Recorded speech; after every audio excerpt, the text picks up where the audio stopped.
She's an ex-military translator turned international best-selling author. Sylvia Day has just released her newest book, Butterfly in Frost, and she joins us today. So a lot of people, fans of the Crossover series, is excited to get this. Now explain that this is just a companion piece to the series, right? Well, it's a standalone novel, and that means, you can pick it up. You don't have to have read something before it or after it, but you will see cameos from characters that people love from the Crossfire series.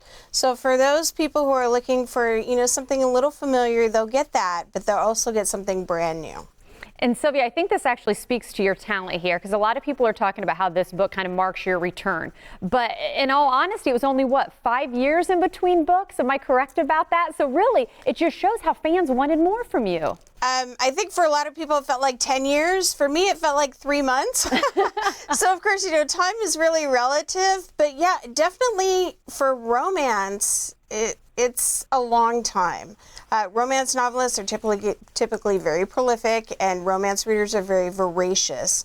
So, a 3-year stretch is quite a bit, but it was a good time for me to take off. It was important for me to take off that time for my family, and it was a wonderful time for me to gestate this story. I'm really excited for readers to get it. Well, and one of the things that was interesting, I didn't realize this until I saw some notes here, with over $1 billion in annual sales, romance is what takes it all when it comes to novels. Why do you think that is? Why is romance novels still the most popular genre?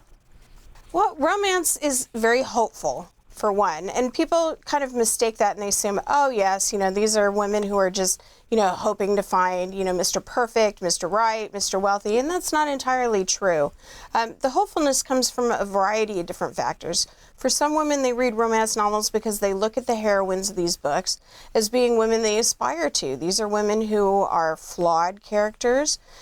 These are characters who are overcoming challenges, and they can recognize something in that character, and it inspires them to achieve their goals, to try harder, to overcome, things that are holding them back.